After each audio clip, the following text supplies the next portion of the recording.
O evangelho puro e simples. Leva a vida por onde ela passa. A Rio para nós é viver em família. A Rio para mim é exercitar o amor. Viver o verdadeiro evangelho. A Rio para mim é cuidado. Para mim é missão. A Rio para mim é serviço. A Rio para mim é o aconchego para aqueles que precisam de carinho e acolhimento. Amém. Irmãos, mais uma vez, nós estamos numa série de mensagens e acho que quase todos vocês sabem, transtornos da alma. Nós iniciamos essa série de mensagens falando sobre ansiedade. Depois seguimos um pouco mais e falamos sobre depressão. Hoje é a terceira mensagem da série e nós vamos falar um pouco sobre autoestima. E para isso eu gostaria muito que você lesse um texto das Escrituras comigo. Você pode abrir 1 Samuel capítulo 17, iniciando pelo versículo 34. Davi, entretanto, disse a Saul: teu servo toma conta das ovelhas do seu pai. Quando aparece um leão ou um urso e leva uma ovelha do rebanho, eu vou atrás dele, dou-lhes golpes e livro a ovelha de sua boca. Quando se vira contra mim, eu pego pela juba e lhe dou golpes até matá-lo. É assim que se trata um leão. Teu servo pode matar um leão e um urso. Esse filisteu incircunciso será como um deles, pois desafiou os exércitos do Deus vivo. O Senhor que me livrou das garras do leão e das garras do urso, me livrará das mãos desse filisteu. Acompanha comigo o versículo 42, que diz o seguinte: olhou para Davi com desprezo, viu que era só um rapaz, ruivo e de boa aparência, e fez pouco caso dele. Disse ele a Davi: por acaso sou um cão para que você venha contra mim com pedaços de pau? E o filisteu amaldiçoou Davi, invocando seus deuses, e disse: vem aqui e darei sua carne às aves dos céus e os animais do campo.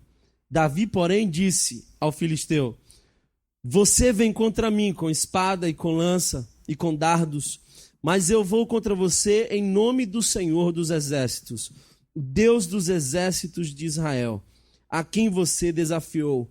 Hoje mesmo o Senhor o entregará nas minhas mãos. Eu o matarei e cortarei sua cabeça. Versículo 47 diz o seguinte: todos os que estão aqui saberão que não é por espada ou por lança que o Senhor concede vitória, pois a batalha é do Senhor, e Ele entregará todos vocês em nossas mãos. Obrigado, Senhor Jesus, pelo privilégio de estarmos juntos nessa manhã maravilhosa, pelo privilégio de lermos a Tua palavra, o Evangelho, Senhor, que nos foi dado. Gostaria de te pedir, Senhor, que Tu estivesse ministrando ao nosso coração agora. Apesar de quem eu sou, apesar de minhas limitações, que Teu Espírito Santo nos ajude a desenvolver uma autoestima equilibrada, bem ajustada, que a gente possa desenvolver todos os potenciais que Tu plantou em nosso coração.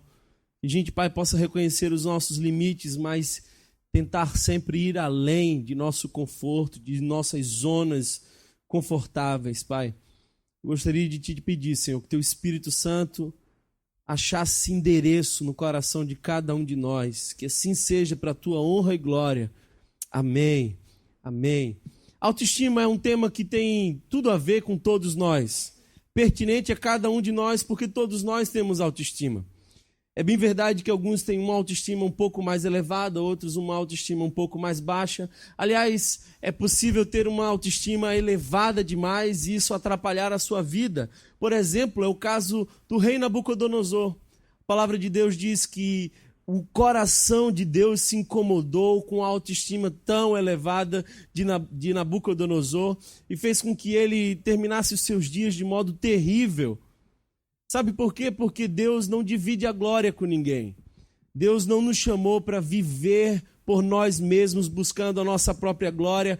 Nós precisamos reconhecer as nossas limitações diante de Deus. O fato é que eu não vim aqui falar sobre autoestima elevada, nós vamos falar um pouco sobre isso na última mensagem da nossa série chamada Ego Transformado. Mas hoje eu queria falar um pouco mais sobre a autoestima baixa. Antes é necessário a gente entender o que significa autoestima. E eu gostaria de dar uma definição muito simples para você sobre autoestima. A autoestima é o conjunto de ideias, sentimentos e pensamentos que o indivíduo tem de si mesmo. A autoestima é o conjunto de ideias, sentimentos e pensamentos que alguém pode ter, formular sobre si mesmo. Todos nós temos uma autoestima. Aliás, eu gostaria de iniciar a nossa conversa hoje te fazendo uma pergunta. Você é o seu melhor amigo ou você é o seu algoz? Tenho conversado com algumas pessoas que sofrem porque os seus piores inimigos são elas mesmas. Como anda sua autoestima? Nada existe de mais frágil do que uma criatura iludida a seu próprio respeito. Não existe nada pior do que alguém iludido acerca de si mesmo. Quando nós olhamos para a palavra, olhamos para Deus, nós não somente conhecemos a Deus, mas encontramos em Deus uma forma de nos conhecer um pouco melhor. A pergunta talvez que nos cabe nessa manhã é: como a nossa autoestima é formada? Se todos nós temos uma autoestima e se ela pode ser tanto elevada quanto baixa ou equilibrada, como se forma uma autoestima? Eu gostaria de dizer para vocês que desde a mais tenra infância já se inicia o processo de construção de identidade. É formada desde muito cedo e é marcada por palavras.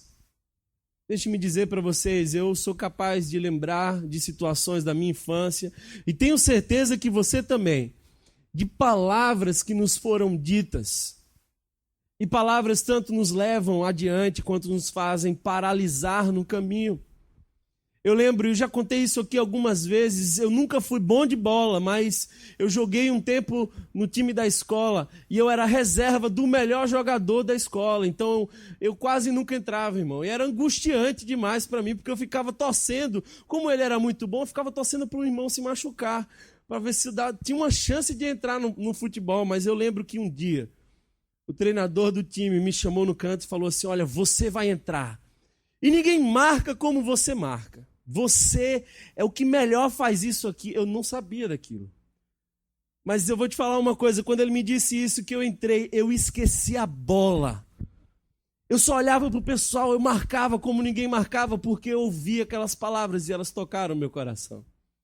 Às vezes eu encontro pessoas que dizem para mim: Thomas, eu preferia ter levado uma surra do que ter ouvido algumas palavras. É verdade que algumas palavras machucam muito mais do que se pode fazer com as mãos.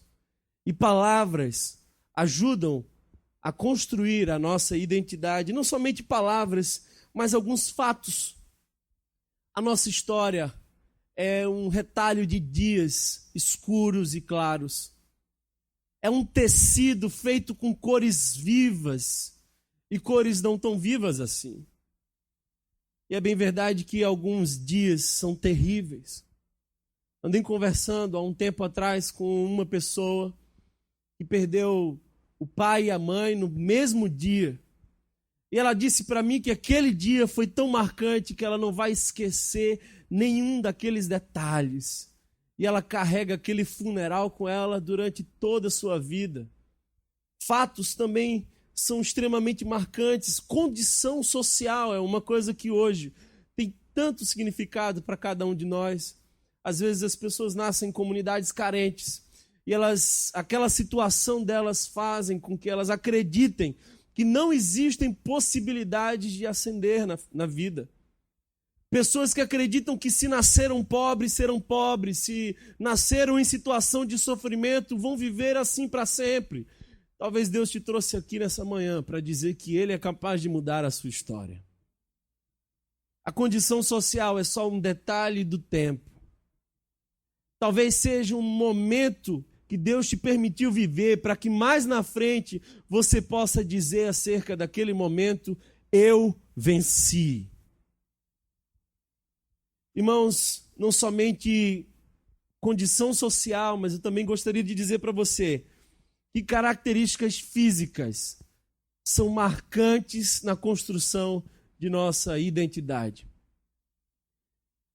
Eu conheci uma pessoa que sofria muito porque ela tinha uma orelha grande. Eu não sei se é o seu caso, mas ela sofria muito por ter uma orelha grande. E ela jogava o cabelo na frente, no intuito de esconder a orelha. E o que acontecia era que o cabelo ficava um pouco mais elevado. Não tinha jeito, irmão. Ela queria se esconder, não queria sair de casa. É que, enfim, inventaram a cirurgia plástica e parece que resolveu o problema. Mas o fato é o seguinte, é que em algumas situações a gente precisa lidar com as limitações físicas. Eu não nasci bonito igual o Brad Pitt. Vocês percebem isso? Talvez se meu nome fosse Antônio das Cruzes, vocês podiam me chamar de Tom Cruise. Mas eu não sou tão bonito assim. Talvez você não tenha harmonia com o seu espelho. Talvez a sua imagem física não lhe seja interessante. Não permita que esses detalhes sejam definitivos na construção de sua autoestima. Eu conheço adolescentes que não saem em alguns lugares porque se sentem feios e indignos de aparecer naqueles lugares.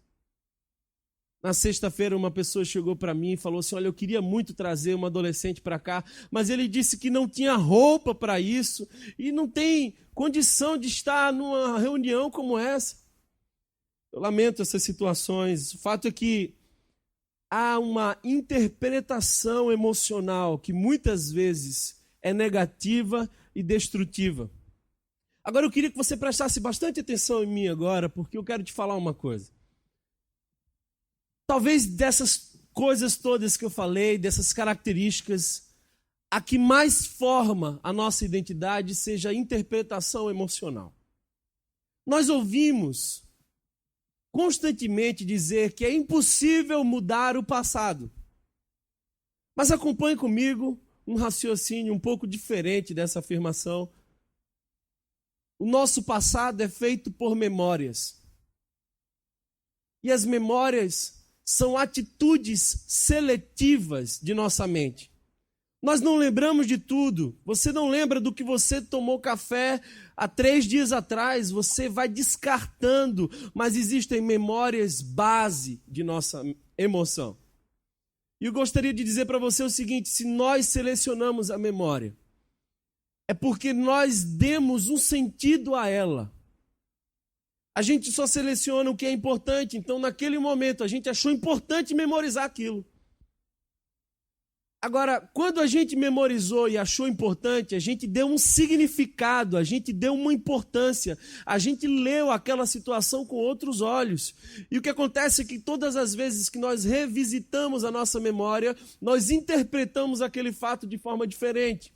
A psicologia diz que é possível não mudar o passado, mas ressignificá-lo.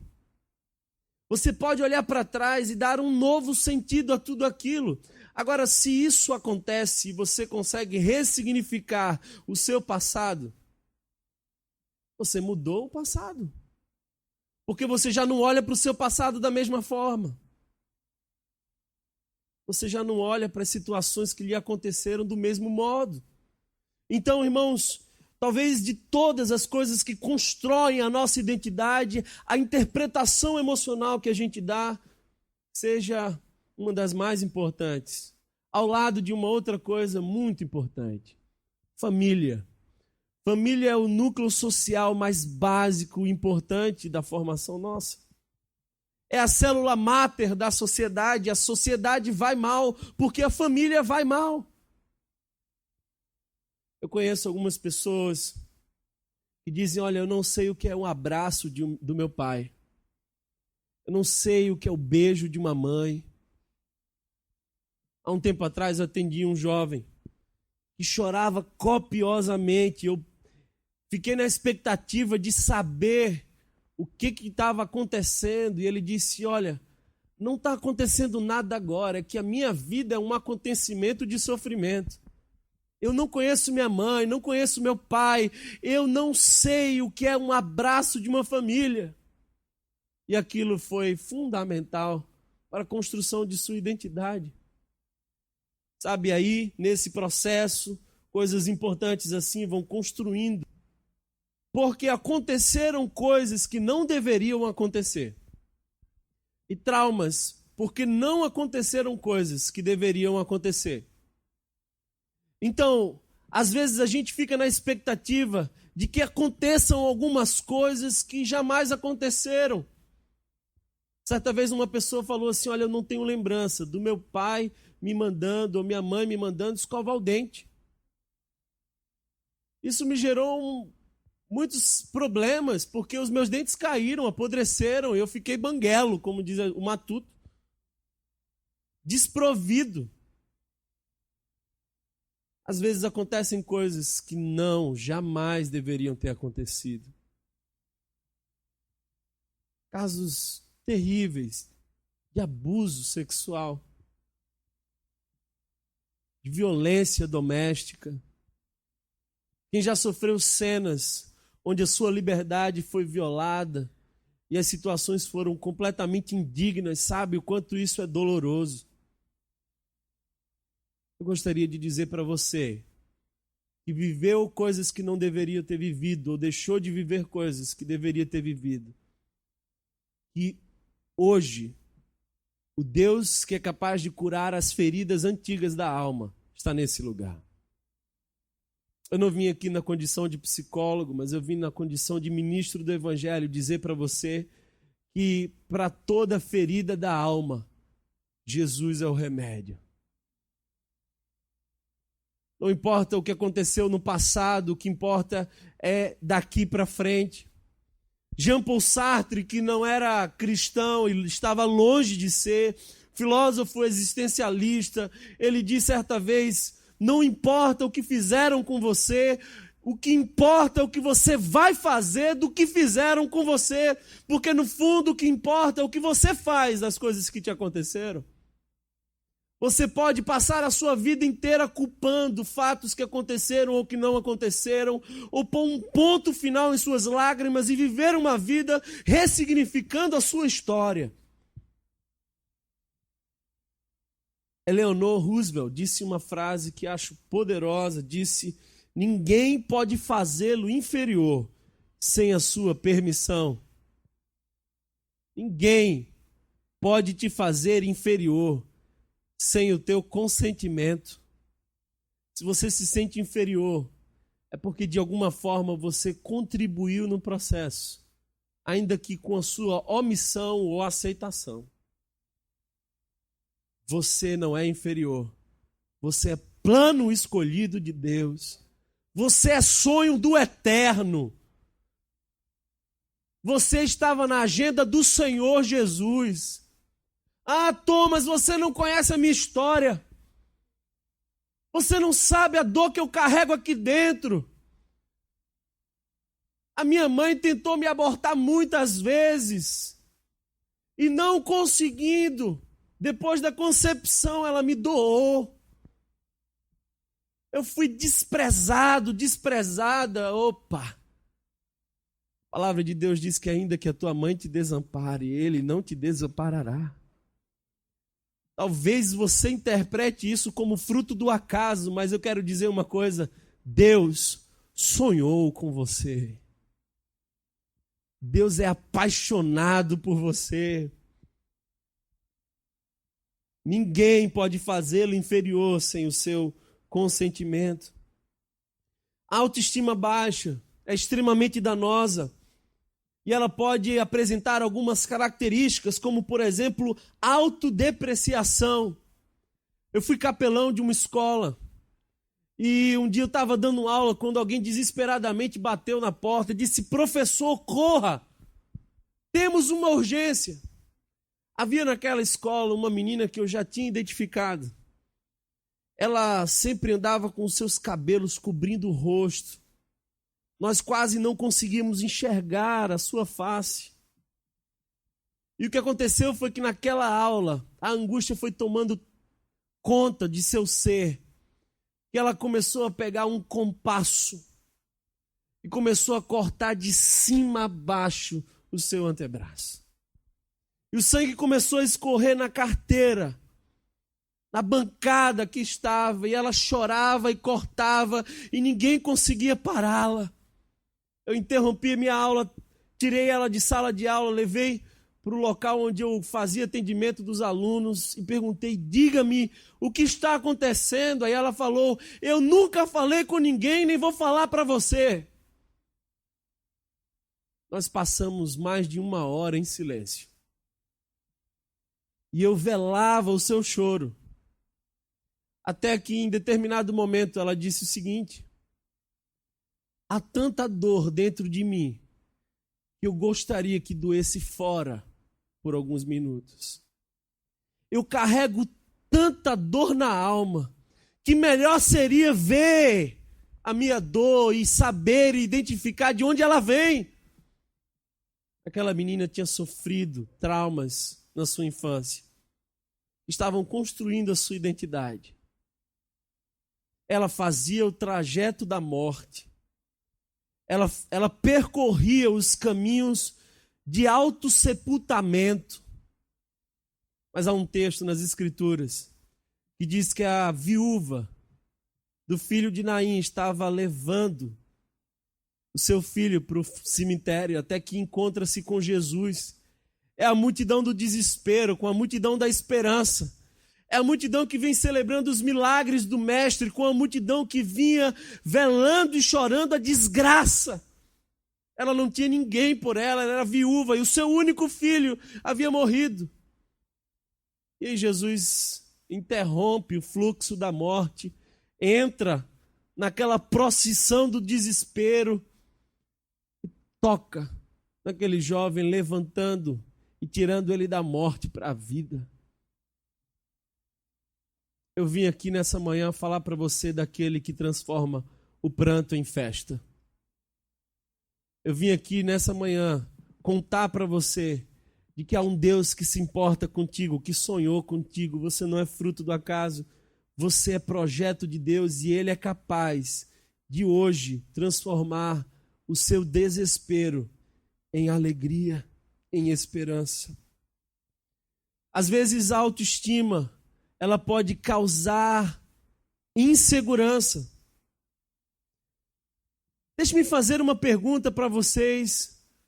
Os seus pensamentos automáticos, aqueles que são mais rápidos, aqueles que acontecem com mais frequência, aqueles que quando você vê, você já está pensando, esses pensamentos são positivos ou negativos?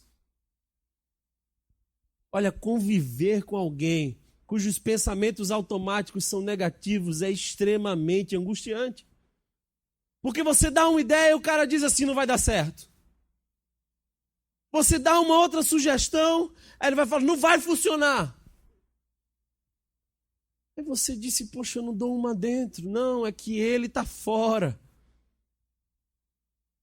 Sabe por quê? Porque ele acha que o mundo conspira contra si mesmo.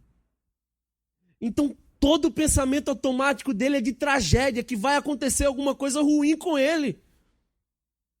Algumas pessoas têm dificuldade de se priorizar na vida. Eu conheço pessoas que são capazes de cuidar do mundo inteiro, mas não conseguem ir ao hospital cuidar de si.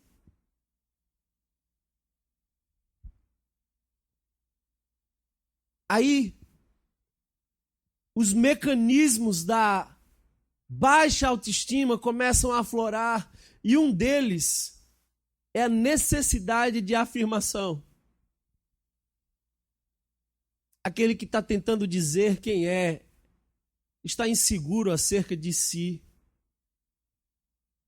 E hoje a gente vive numa geração da ostentação. O cara precisa comprar o iPhone 6 SWK porque o outro já venceu há 3 meses atrás e não tira foto com 28 megapixels. Ele compra aquele celular dividido em 36 anos para ir na escola, para mostrar que tem um celular que ninguém tem. Ele compra o carro que não consegue pagar para mostrar que tem um carro que ninguém tem. Pessoas assim entrariam em desespero se vivessem num mundo onde todos tivessem a mesma possibilidade. Os ricos não são ricos porque têm. Boa parte dos ricos são ricos porque têm mais do que os que não têm. Ah, irmão, você é rico da graça do Eterno. Não há riqueza maior do que você chegar em casa e desfrutar de paz em volta da mesa, receber um beijo da sua esposa, abraçar seus filhos. Não há riqueza maior. Nós vivemos nesse mundo cujo esforço e a energia é dispensada na tentação de autoafirmar-se.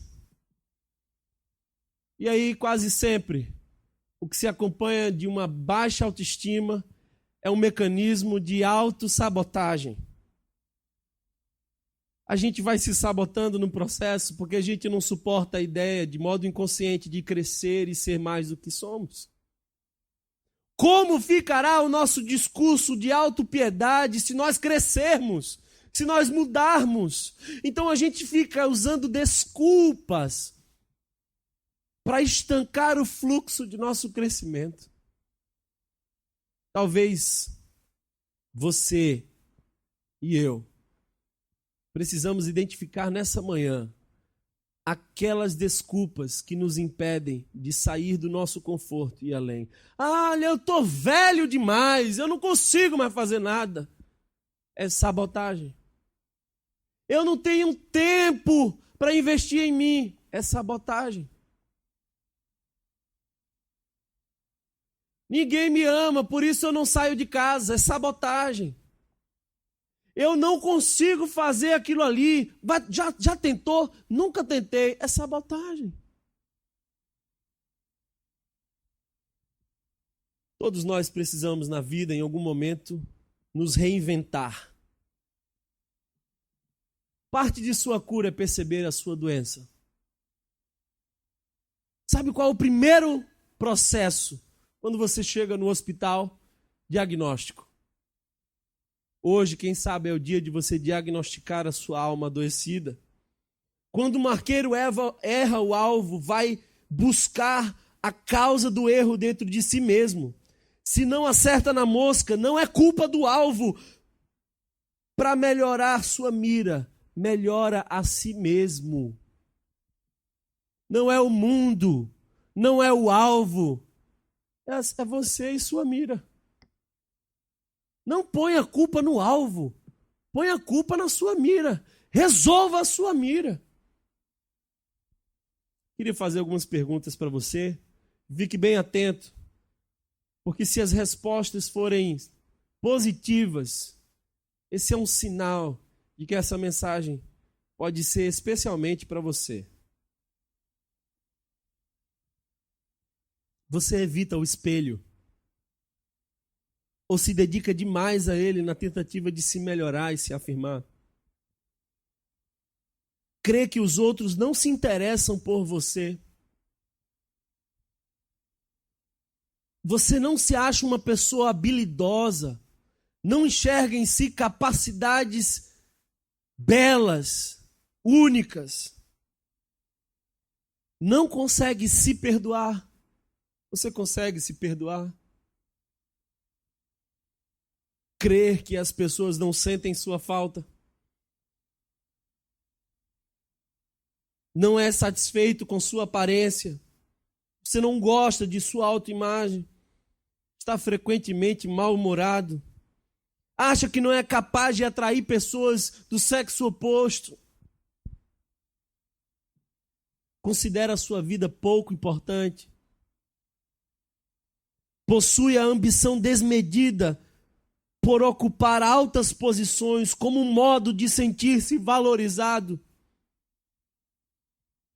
Outro dia eu atendi um jovem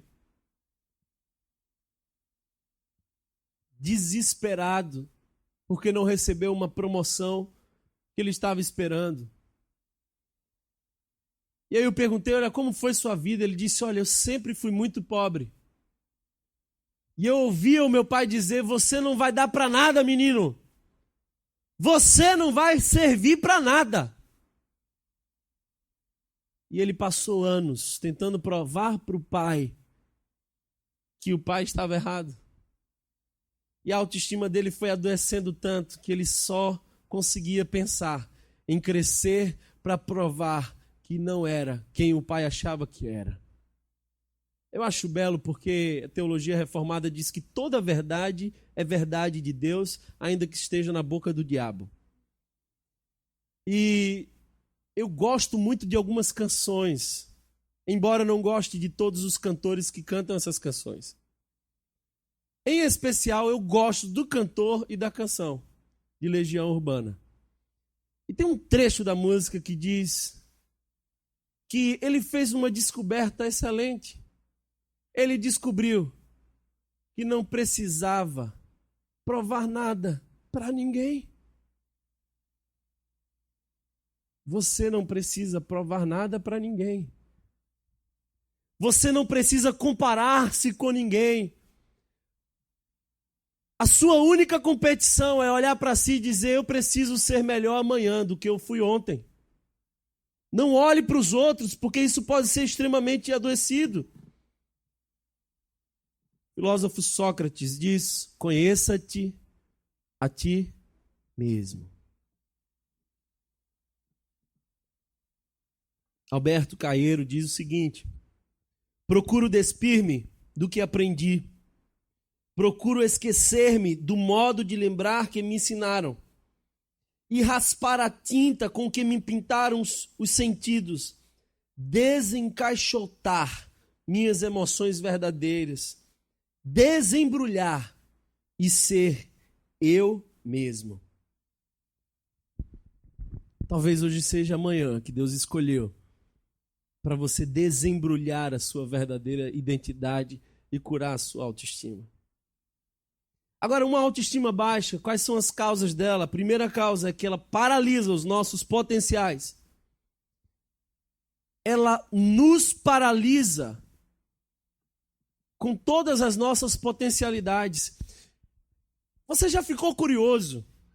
Por que antigamente, hoje a gente não vê tanto isso, mas por que antigamente aqueles elefantes enormes ficavam dentro daqueles circos tão frágeis, presos a uma corda tão fina, a uma corrente insignificante diante de sua força?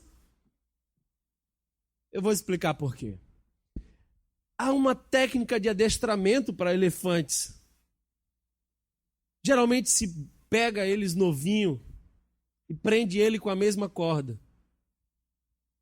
Só que quando ele é novo, ele não tem tanta força assim, então ele tenta ir embora e trava, e ele não consegue se libertar. Aí ele acredita que aquela realidade vai ser aquela realidade para todo sempre. Ele vai crescendo. E agora ele tem força de muitos homens. Ele poderia partir muitas correntes. Mas o que limita ele é a sua cabeça. Uma vez eu vi uma foto de um cavalo amarrado numa cadeira de plástico.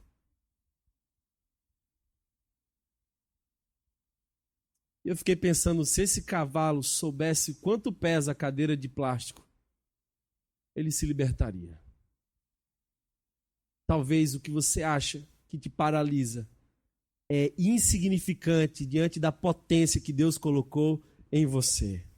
Segunda consequência da autoestima baixa é de que ela nos rouba a capacidade de sonhar.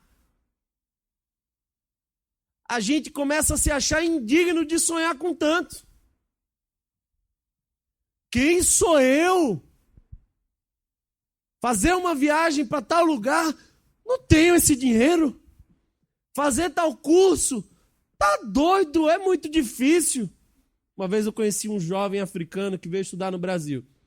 Nós começamos uma conversa e ele falou assim: eu estou estudando e me preparando para voltar para o meu país, eu não vim morar no Brasil. Eu falei: é mesmo, rapaz? E o que você pretende fazer quando chegar lá? Ele falou para mim assim: eu serei o futuro presidente do meu país. Eu vim me preparar aqui para ajudar a minha terra lá. Na hora eu disse assim: rapaz, esse cara tá sonhando com alto. Mas é exatamente assim que Deus quer. Porque Deus, como diz o meu pai, é especialista em realizar sonhos. Não deixe que a sua baixa autoestima roube sua capacidade de sonhar. Mas a autoestima também causa um terceiro dano terrível. Ela destrói as relações. Casar com um cara que tem baixa autoestima é terrível. Porque esse cara vai olhar para você e cada vez que você precisar sair de casa, ele vai achar que você encontra na esquina um cara melhor que ele. Então se instalam ciúmes, medo, angústia. Uma vez ouvi uma pessoa dizer uma coisa interessante, ela disse assim, olha, eu não tenho ciúme. Porque a angústia do medo de ser traído é pior do que a descoberta de ser traído. Imagina você passar a vida inteira achando que aquela pessoa vai trair você e aquela angústia vai carcomendo sua alma durante anos. É melhor ser surpreendido por uma notícia ruim se ela acontecer.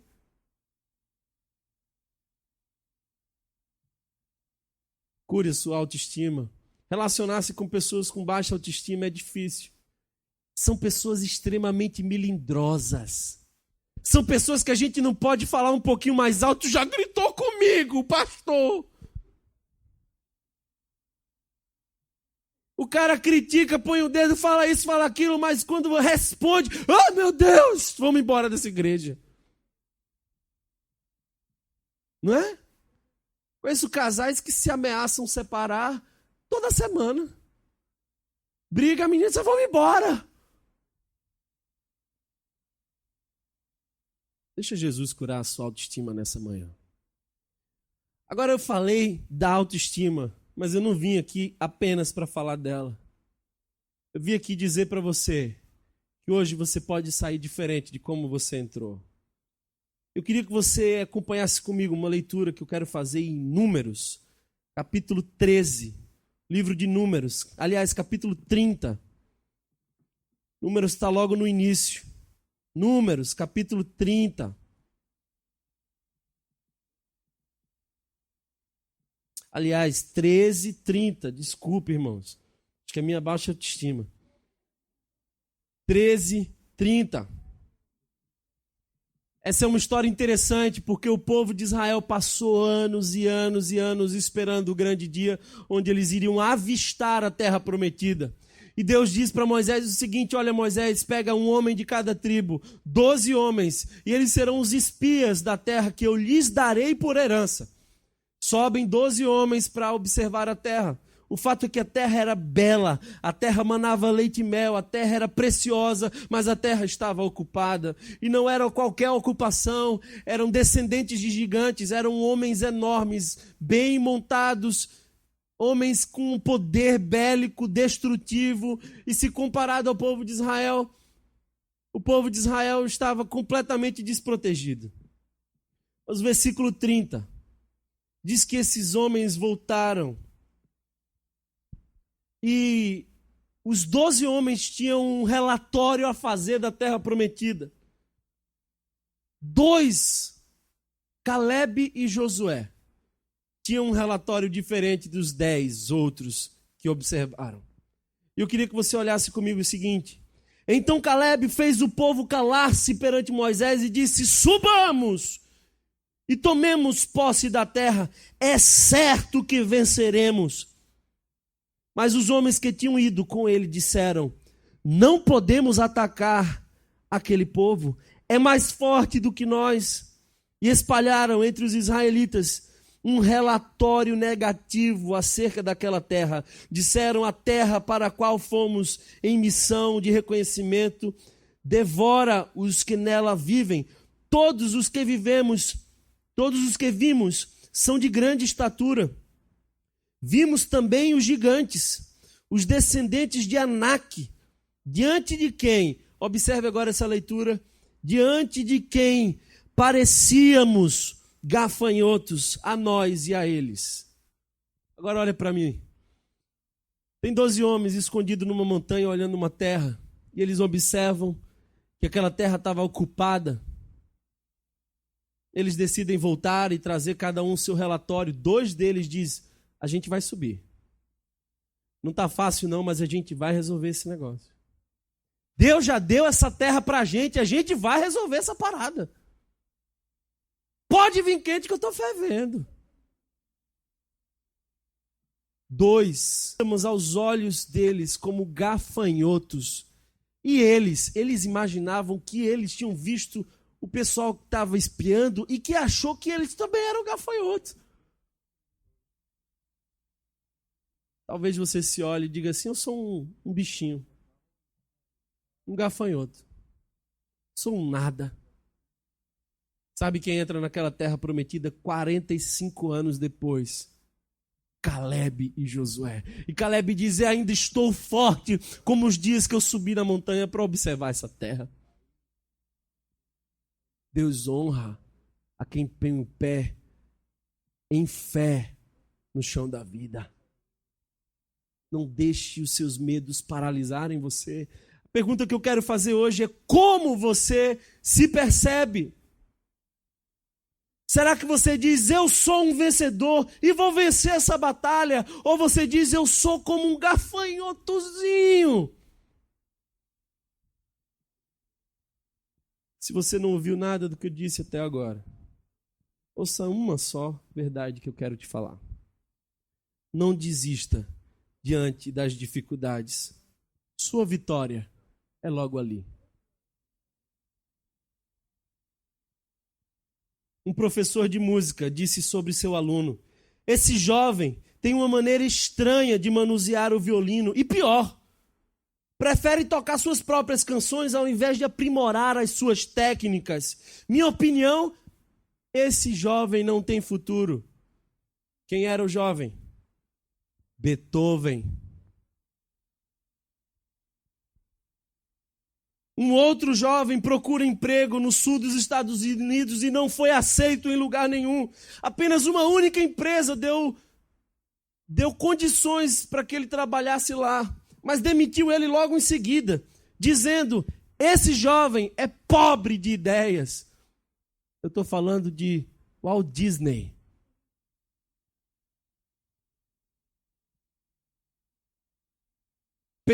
Um pesquisador na juventude, faliu várias vezes na vida e ouviu de um professor o seguinte, desista, você é estúpido demais para aprender qualquer coisa.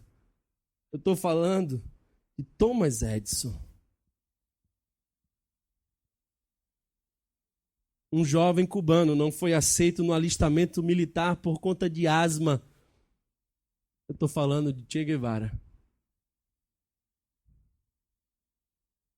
Um atleta foi rejeitado 11 vezes, em 11 testes, em 11 peneiras, até se tornar um jogador profissional. Eu estou falando de Cafu, jogador da seleção brasileira, e corria disparado, ninguém pegava ele. Ninguém pegou ele, ninguém parou ele, nem os seus 11 fracassos, porque a vitória é logo ali. Um jogador de basquete foi rejeitado no time da escola. Eu estou falando de Michael Jordan, o maior atleta do basquete mundial. Um jovem empresário faliu 5 vezes. Eu estou falando de Henry Ford. Hoje a gente anda no carro Ford e nem sabe que aquela história tem fracassos no seu começo. Uma criança que até aos 4 anos de idade não sabia falar e só aos 7 aprendeu a ler. Quando adolescente chegou a ser expulso da Escola Politécnica de Zurique. Eu estou falando de uma pessoa que teve a sua tese de doutorado considerada como irrelevante. Albert Einstein. A sua vitória é logo ali. Não desista diante das dificuldades. Agora eu quero dizer para você por que você não tem que desistir. E eu quero voltar ao texto que nós lemos, lá em Samuel. Se você fechou a sua Bíblia, eu queria que você voltasse a esse texto maravilhoso de 1 Samuel, capítulo 17.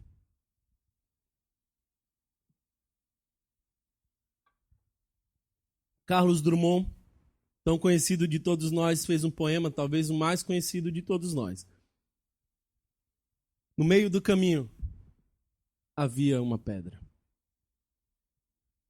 No meio do nosso caminho há uma pedra.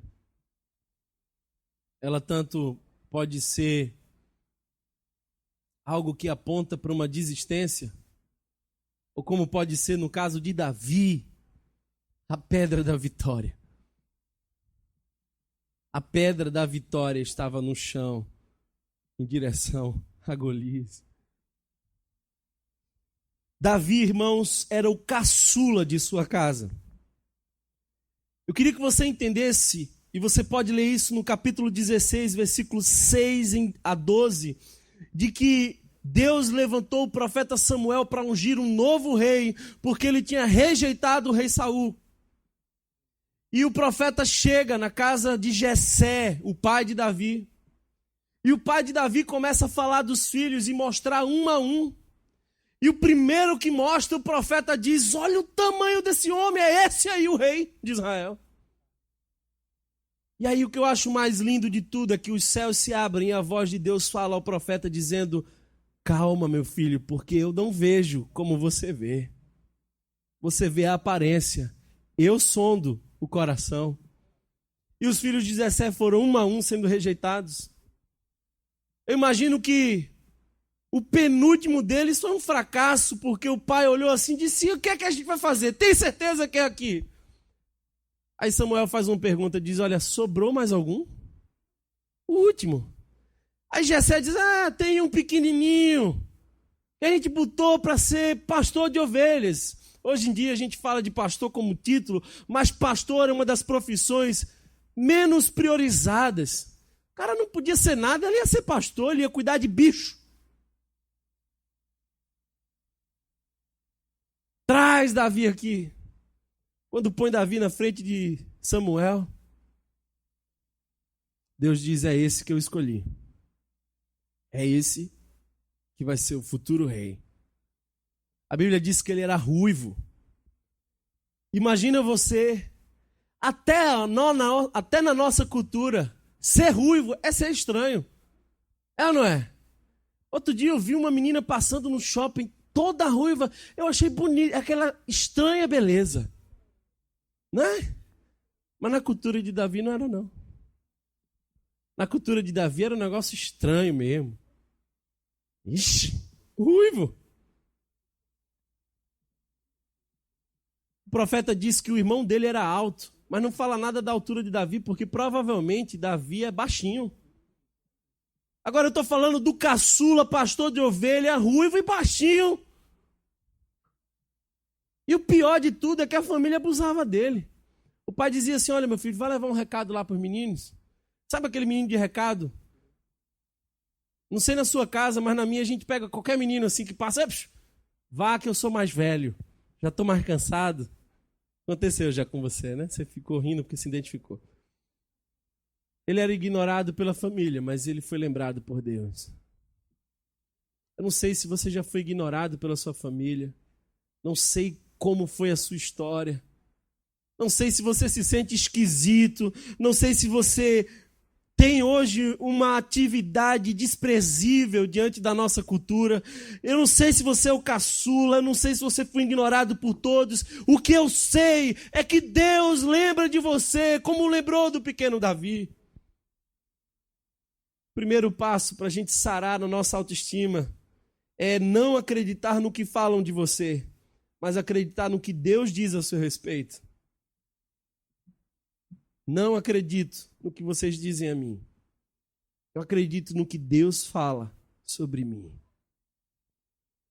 Segunda coisa para sarar a nossa autoestima, segunda verdade, é lembre-se de suas histórias de sucesso e conquistas passadas. Diante de Saul, Davi, pequenininho, começa a dizer assim: vocês estão com medo do gigante, é? Pô, eu peguei o leão pela juba. Peguei o urso, meti no cacete.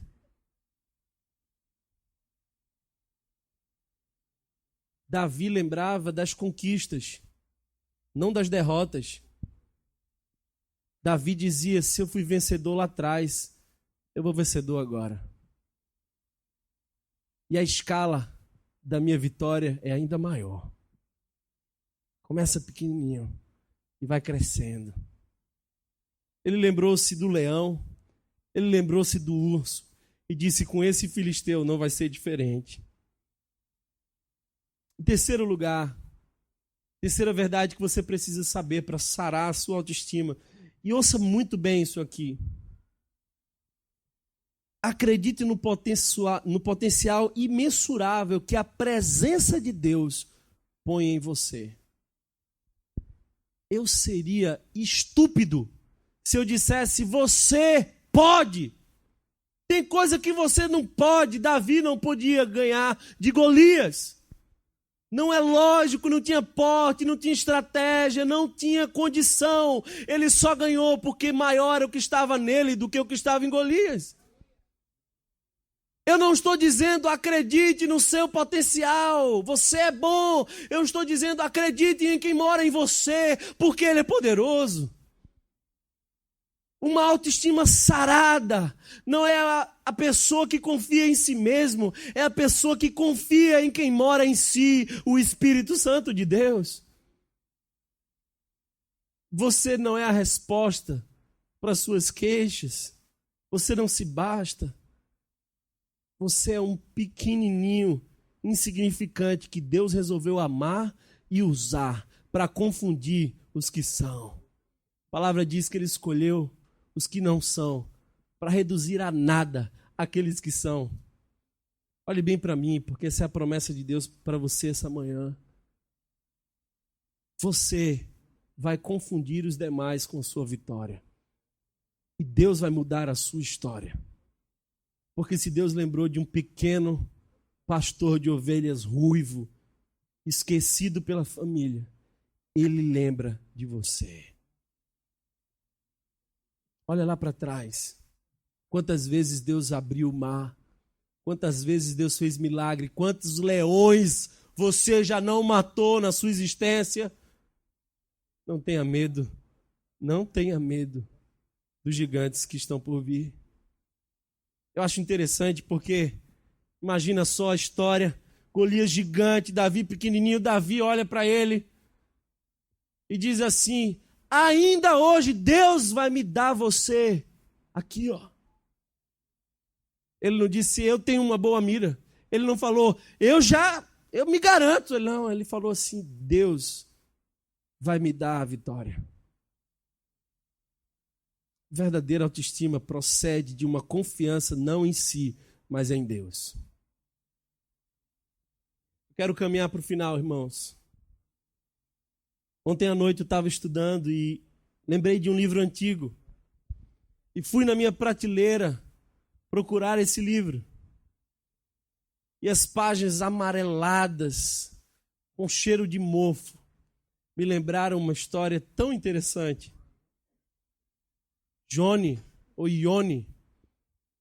uma jovem cheia de vida, com seus 18, 19 anos, decidiu nadar num dia quente nos Estados Unidos. Ela subiu num barco, a água estava meio turva, e quando ela pulou, havia uma pedra. Ela passou a não sentir os seus movimentos, seus braços não respondiam aos seus comandos. Aquela jovem, com tanta vida pela frente, ficou paralítica. Mas a paralisia dela não paralisou. Ela entrou em conflito, depressão, até que ela entendeu de que Deus tem um propósito para todas as coisas e tudo o que ela precisa é confiar em Deus. Não confiar na força do braço, de sua perna, mas confiar no poder que tem os nossos joelhos diante do Pai.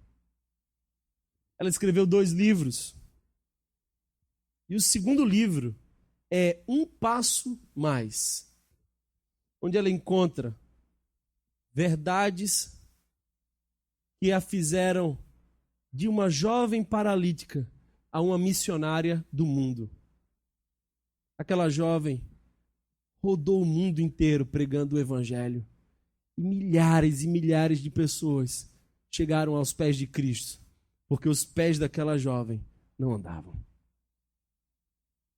Deus te trouxe aqui para te dizer, há um passo mais adiante. Deus quer sarar você. Deus quer sarar a sua história. Deus te conhece por dentro, conhece as feridas de sua alma. Tiago de Melo diz, não tem caminho novo. O que tem de novo é um novo jeito de caminhar. Jesus nasceu num lugar tão desprezível. Criou-se numa cidade insignificante no mapa. Não teve posse, foi ignorado por muitos, foi sepultado de tão pobre numa tumba emprestada, mas mudou a história. E ele hoje vem habitar o nosso coração para mudar também a nossa história. Acho lindo um texto que nós vemos quando Pedro é interrogado pelas pessoas sobre se Jesus pagava imposto ou não. E aí Jesus responde a Pedro dizendo, Pedro, faz o seguinte, pega um anzol, vai lá para o mar da Galileia, o mais pescoso, me ajuda aí, engenheiro, é isso mesmo? O mais pescoso, ajuda, rapaz. Tem muito peixe nesse lugar. É engenheiro de pesca, não sei para que faz tanta engenharia e não me ajuda na hora que precisa. Tinha peixe demais ali, muito peixe.